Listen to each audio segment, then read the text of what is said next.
नारेबाजी कर रहे ये लोग कोटा के इटावा पंचायत समिति के बोरदा गांव के रहने वाले हैं।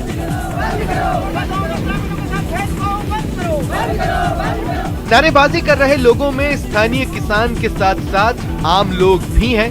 दरअसल यहाँ अतिवृष्टि की वजह से फसलों के साथ साथ लोगों के मकान भी क्षतिग्रस्त हुए हैं।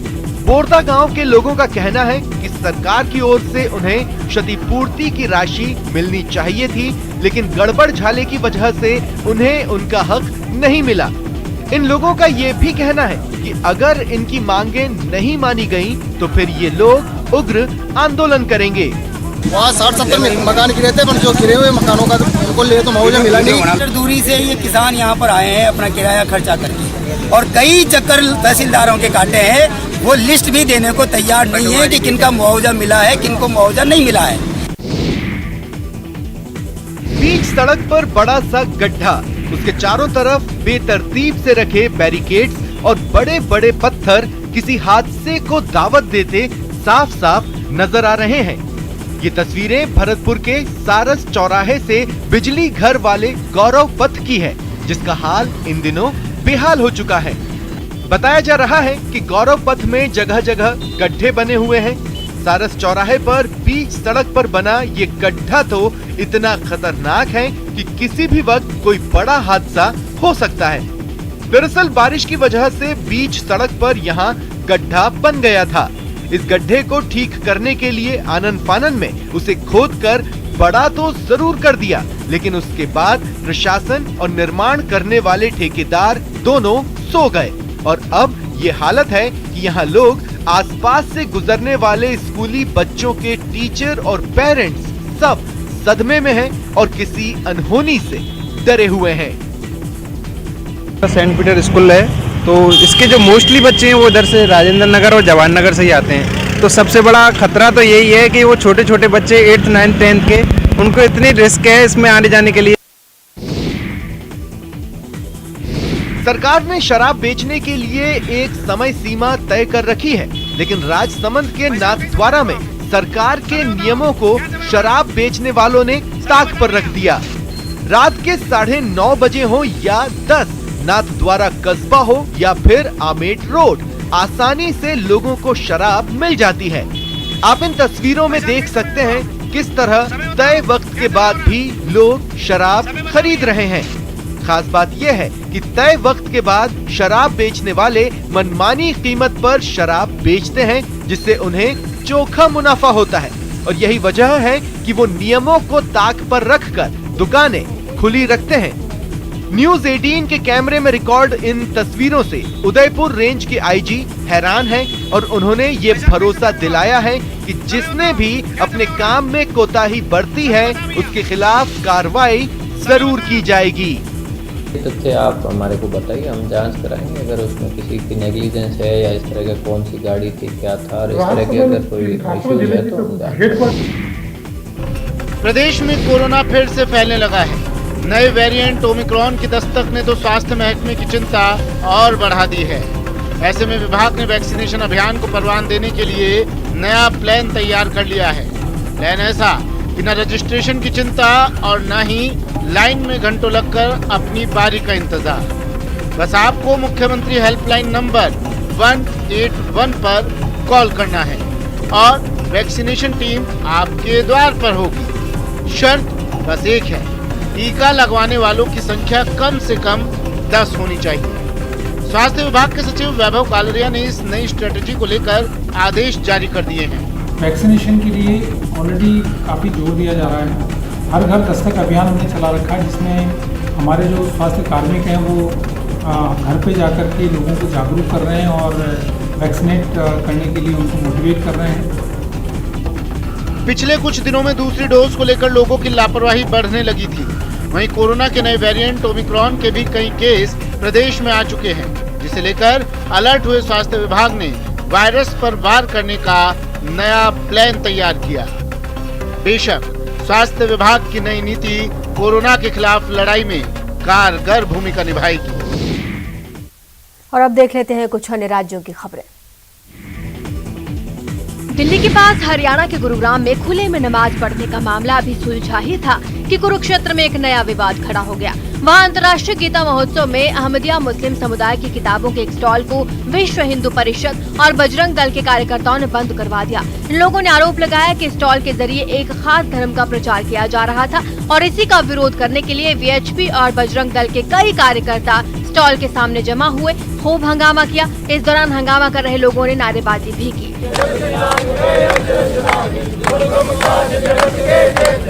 इससे पहले वहां तीखी बहस हुई। जानकारी मिलते ही कुछ पुलिस वाले भी घटना वाली जगह पहुंचे और बीच बचाव करने में जुट गए, लेकिन बात नहीं बनी। आरोप है कि अहमदिया मुस्लिम समुदाय के दुकानदार को जगह खाली करने की चेतावनी दी गई, जिसके बाद उन लोगों ने पुलिस की मौजूदगी में स्टॉल में रखे सामान को समेटना शुरू कर दिया। लोगों के विरोध के बाद दुकानदार अपनी किताबें, पोस्टर्स, बैनर्स और परिवार के साथ पुलिस की सुरक्षा में। हरियाणा के करनाल से हैरान करने वाला मामला सामने आया। वहां शादी के मंडप में दूल्हा और दुल्हन के परिवार में कार को लेकर बहस हो गई, जिसके बाद बारात बगैर दुल्हन को साथ लिए ही वहां से लौट गए। लेकिन उनके लौटने से पहले वहां जबरदस्त हंगामा मचा। एक कमरे में मौजूद दोनों तरफ के लोगों ने शादी टूटने के लिए एक दूसरे को जिम्मेदार ठहराया। लड़की के घर वालों ने फॉर्च्यूनर कार दहेज में मांगे जाने का दावा किया। लड़की वालों ने आरोप लगाया कि लड़की के घर वालों ने उनसे दहेज में कार की मांग की, जिसके पूरा न होने पर लोगों ने शादी तोड़ दी। आपके पापा कह रहे हैं कि गाड़ी दो, 20 लाख रुपए तो कहाँ से दे देंगे हम? गाड़ी की डिमांड और पैसे की डिमांड, हर चीज की उन्होंने डिमांड की। दूसरी तरफ लड़के वालों ने दावा किया कि उनकी तरफ से दहेज की कोई मांग नहीं की गई, बल्कि वो तो शगुन के तौर पर दी हुई चीजों को भी वापस लौटा रहे थे, जिसके बाद लड़की वालों ने ही हंगामा मचाना शुरू कर दिया। बताया गया कि दूल्हा साइंटिस्ट है और केंद्र सरकार की एक एजेंसी में काम करता है, जबकि दुल्हन भी पीएचडी होल्डर है। इसके बाद भी दहेज मांगे जाने के आरोप के बाद पुलिस ने शिकायत दर्ज कर जांच शुरू कर दी।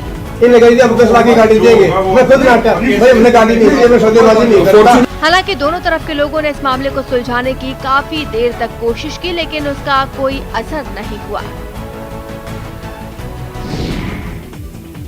उत्तर प्रदेश के प्रयागराज से हैरान करने वाली तस्वीरें सामने आई। वहां एक नर्सिंग होम में कुछ लोगों ने जमकर तोड़फोड़ की। इन लोगों ने मरीज की मौत के लिए अस्पताल को जिम्मेदार ठहराते हुए वहां काफी देर तक हंगामा किया। इस हंगामे का एक सीसीटीवी वीडियो भी सामने आया है। इसमें कई लोग एक के बाद एक अस्पताल में अंदर घुसते दिखाई दिए, जिन्होंने वहां मौजूद बाकी मरीजों को भी धमकाते हुए बाहर कर दिया और इस दौरान उनमें एक आदमी ने कैबिन के दरवाजे पर जोर से लात मारी। फिर तो मानो सबको तोड़फोड़ का लाइसेंस मिल गया। किसी ने वहां रखी कुर्सी तोड़ी तो किसी ने टेबल पर अपना गुस्सा उतारा। इन लोगों ने वहां लगे एक कांच को सही सलामत नहीं बचने दिया। हर कैबिन के सामने चकनाचूर कांच के टुकड़े नजर आए। एक पेशेंट को लेके आए थे जिसकी हालत काफी गंभीर थी, तो यहाँ के हॉस्पिटल के स्टाफ वालों ने उसको ये बता दिया कि यहाँ एडमिट नहीं किया जाएगा। इससे गुस्सा होकर शाम को लगभग 6:30 बजे 15 से 20 लोग आए हैं और हॉस्पिटल में तोड़फोड़ की है।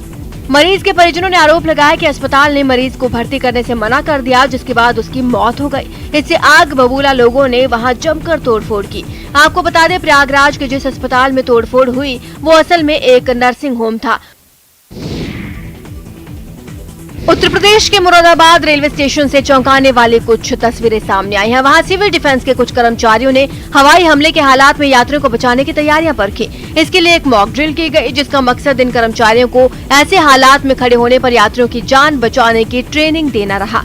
इसके लिए रेलवे स्टेशन के एक हिस्से को चुना गया, जहां कुछ लकड़ियों में आग लगा दी गई, जिसके बीच से गीला कंबल ओढ़े सिविल डिफेंस के कर्मचारी सुरक्षित बाहर निकले। मॉक ड्रिल का हिस्सा रहे कर्मचारियों ने इमारत की पहली मंजिल पर फंसे यात्रियों को नीचे उतारने की भी ट्रेनिंग ली। ऐसा करने के लिए एक आदमी को रस्सी से बांधकर स्ट्रेचर पर लेटा दिया गया, जिसे नीचे उतारने के लिए कुछ कर्मचारी इमारत की पहली मंजिल पर पहुंच गए और उनमें कुछ नीचे रहे। फिर धीरे धीरे उस आदमी को नीचे की तरफ रस्सियों की मदद से खींचा गया। सिविल डिफेंस के कर्मचारियों ने घायल यात्रियों को चादर पर उतारने की ट्रेनिंग भी ली। इमरजेंसी के हालात में यात्रियों को बचाने के लिए सिविल डिफेंस के इन कर्मचारियों ने कई दूसरे तरीके भी आजमाए। वॉलंटियर्स हैं, वो डेमोन्स्ट्रेशन देते हैं कि हवाई हमले में होते हैं तो घायल होते हैं, उनको कैसे करना है। मॉक ड्रिल के दौरान इन कर्मचारियों ने कंधे पर यात्री को लेकर सीढ़ी से नीचे उतरने के गुर भी सीखे। ये तस्वीरें यूपी पुलिस के प्रदेश स्तरीय घुड़सवारी प्रतियोगिता की हैं, जहां यूपी पुलिस के घोड़े अपना दम दिखा रहे हैं। आपको बता दें, यूपी के मुरादाबाद में doctor Bhimrao Ambedkar police academy में यूपी पुलिस की 23वीं वार्षिक घुड़सवारी प्रतियोगिता चल रही है। इस प्रतियोगिता में प्रदेश के 7 रेंज की घुड़सवार पुलिस हिस्सा ले रही है। पुलिस एकेडमी के मैदान पर प्रतियोगिता का शुभारंभ मुरादाबाद रेंज के डीआईजी शलभ माथुर ने किया। ये प्रतियोगिता 4 दिन तक चलेगी। पुलिस एकेडमी के डीजी अपर पुलिस महानिदेशक जय नारायण सिंह 10 दिसंबर को प्रतियोगिता का समापन करेंगे और खास बात यह है कि श्रेष्ठ प्रदर्शन करने वाले घुड़सवारों और टीमों को यहाँ पुरस्कृत किया जाएगा। जहाँ पर हमारा घुड़सवार पुलिस का दस्ता है, वहाँ से सभी जगह से ये आए हुए हैं और इसमें कुल मिला के 11 टीम है और इन्हीं के बीच ये प्रतियोगिता आयोजित की जा रही है। इस घुड़सवारी प्रतियोगिता में पुलिस एकेडमी की टीम के अलावा बरेली, अलीगढ़, आगरा, लखनऊ, मेरठ और प्रयागराज की टीमें भी हिस्सा ले रही हैं। मध्य प्रदेश के देवास के से हैरान करने वाली तस्वीरें सामने आई। वहां अलग अलग इलाकों में प्रशासन ने कब्जा कर बनाई गई दुकानों को जमींदोज कर दिया। इसके लिए नगर निगम की एक टीम खुदाई करने वाले मशीन के साथ वहां पहुंची। अचानक हुई कार्रवाई को जब तक दुकान के मालिक समझ पाते, तब तक मशीन ने अपना काम शुरू कर दिया। एक एक कर दुकान के शटर टूटने लगे, जिससे वहां हंगामा मच गया। क्या बनाया तुमने?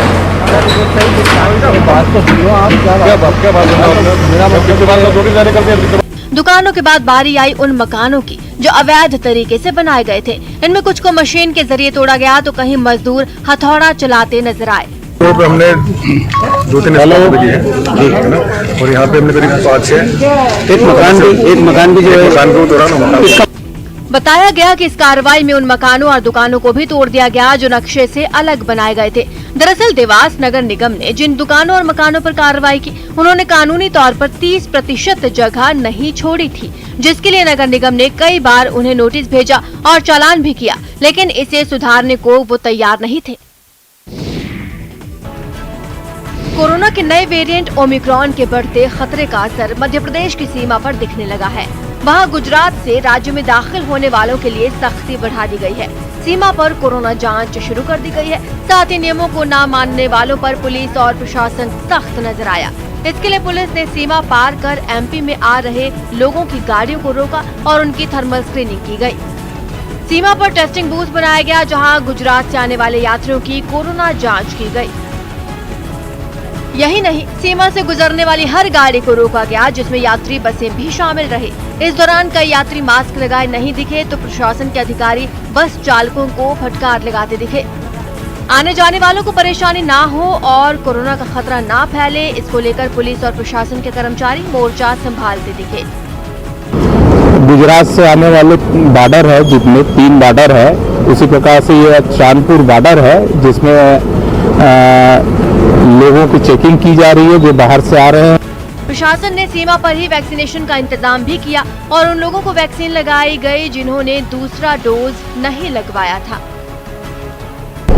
ये बॉर्डर में चेक, जितने भी यात्री आउट स्टेट से जो आ रहे हैं चेक कर रहे हैं और इसमें अपन रैपिड जांच कर रहे हैं हर पेशेंट को। देश भर में कोरोना के नए वेरिएंट ओमिक्रॉन के बढ़ते मामलों ने तमाम राज्य सरकारों की चिंता बढ़ा दी है।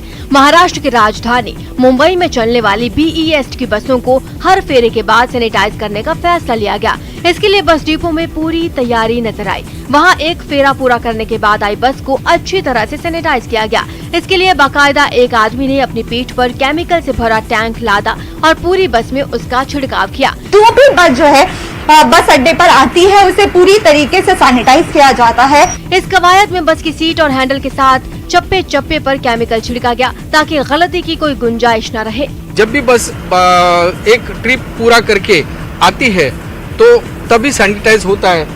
दरअसल BEST बसों में मुंबई की बड़ी आबादी सफर करती है, जिसकी वजह से कोरोना फैलने का खतरा बढ़ जाता है। इसी को ध्यान में रखते हुए बस को हर ट्रिप के बाद सैनिटाइज करने का फैसला लिया गया। दरअसल महाराष्ट्र में भी ओमिक्रॉन वेरिएंट के 10 से ज्यादा मामले मिल चुके हैं, जिसके बाद मुंबई में सरकार ने सख्ती बढ़ा दी है। महाराष्ट्र सरकार के आदेश के मुताबिक BEST की बसों में सफर करने के लिए वैक्सीन के दोनों डोज होना जरूरी है।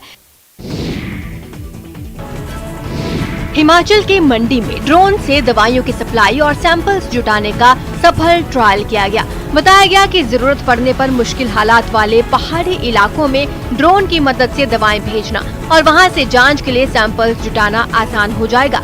इसके लिए पहले ट्रायल किया गया और एक ड्रोन ने जांच के लिए सैंपल्स लेकर उड़ान भरी तो धूल का गुबार उठा, जिसे पीछे छोड़ते हुए ड्रोन हवा में ऊपर उठने लगा। आसमान की सैर करता हुआ ड्रोन मंडी के अस्पताल के ऊपर पहुंच गया और फिर जमीन पर उतरता दिखा। ड्रोन के लैंड होते ही उसमें रखा सैंपल निकाल लिया गया और अस्पताल के एक अधिकारी को सौंप दिया गया। ट्रायल के दौरान एक और जगह पर ड्रोन से सैंपल्स भेजे गए। बताया गया कि स्वास्थ्य विभाग ने राष्ट्रीय स्वास्थ्य मिशन से मंजूरी मिलने के बाद ये ट्रायल शुरू किया। NHM ने एक अप्रूवल हमें दी कि वहाँ से टीम आएंगी और उनके साथ कोऑर्डिनेट करके मंडी जिला में ड्रोन ऑपरेशंस के ट्रायल किए जाएं। तो ये टीम पिछले सोमवार से यहाँ पर मंडी में पहुंची है और इन्होंने हर रोज ड्रोन के ट्रायल्स किए हैं। ड्रोन का ट्रायल पूरा होने के बाद स्वास्थ्य विभाग को सरकार से मंजूरी मिलने का इंतजार है, जिसके बाद राज्य में इसकी सेवा। ये तस्वीरें तेलंगाना के हैदराबाद में आयोजित कार्यक्रम जियो स्मार्ट इंडिया 2021 की है। जियो स्मार्ट इंडिया 2021 के दौरान जियो स्पेशल अर्थ report, Indian geospatial market, economy and industrial development strategy भी लॉन्च किया गया।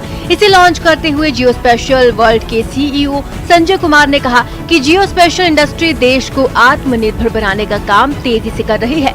सरकार की ओर से इस साल लाई गई जियो स्पेशल नीति की वजह से भी इस इंडस्ट्री को काफी ज्यादा बढ़ावा मिल रहा है। आपको बता दें, जियो स्पेशल अर्थ रिपोर्ट को जियो स्पेशल वर्ल्ड और नेशनल थिंक टैंक ने मिलकर तैयार किया है।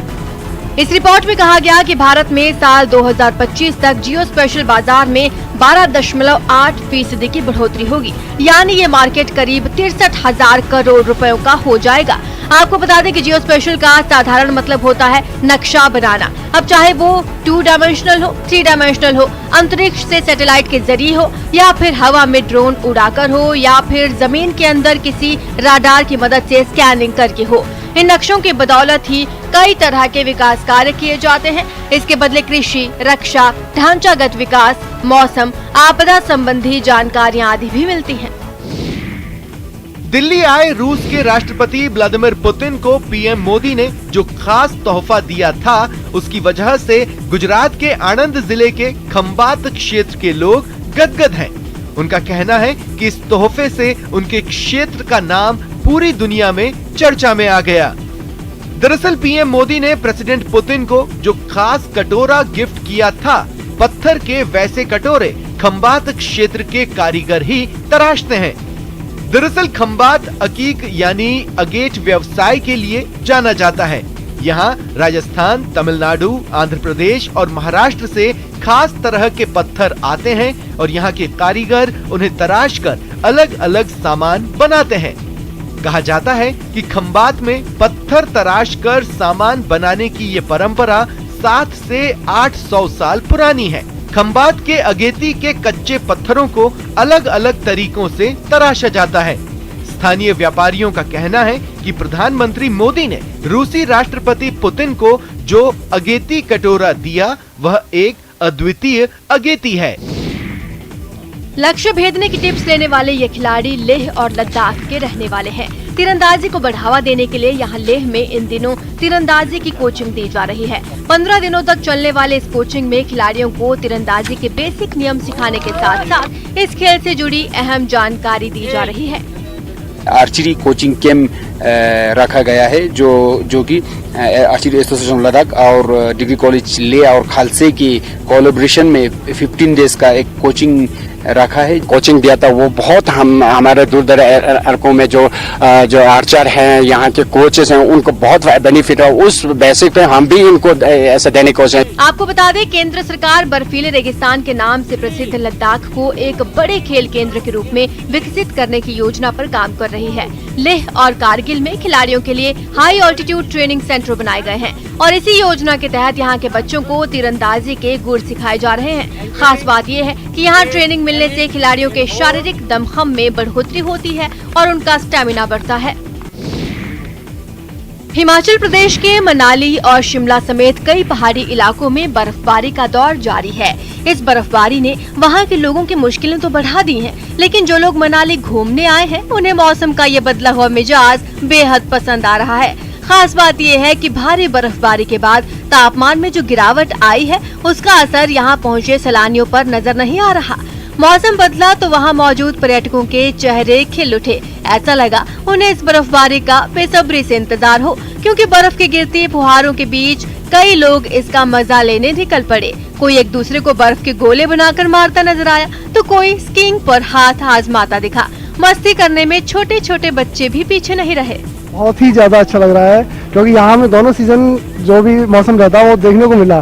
जब हम आए थोड़ा सा गर्मी थी, तो उसके बाद बरसात भी देखने को मिली। बहुत ही अच्छा लग रहा है, मैंने फर्स्ट टाइम देखा, मुझे बहुत अच्छा लग रहा है। I am so excited. पिछले 2 दिनों में इतनी ज्यादा बर्फबारी हुई कि सड़क के किनारे खड़ी कई गाड़ियों के छतों पर भी बर्फ की परत जमी नजर आई। मौसम विभाग ने हिमाचल के पहाड़ी इलाकों में अगले 2 दिनों तक भारी बर्फबारी की चेतावनी जारी की है। चलिए अब देख लेते हैं अंतर्राष्ट्रीय जगत की कुछ अहम खबरें। मिस्र के साथ अभ्यास करने के लिए रूस की नौसेना भूमध्य सागर में उतर गई। 10 दिसंबर तक चलने वाले इस ड्रिल में दोनों देशों की नौसेनाएं अपनी ताकत तो परखेंगी ही, दोनों की कोशिश इस बेहद अहम इलाके में अपनी मौजूदगी मजबूत करना भी है। इस युद्धाभ्यास की सामने आई तस्वीरों में दोनों देशों की नौसेनाएं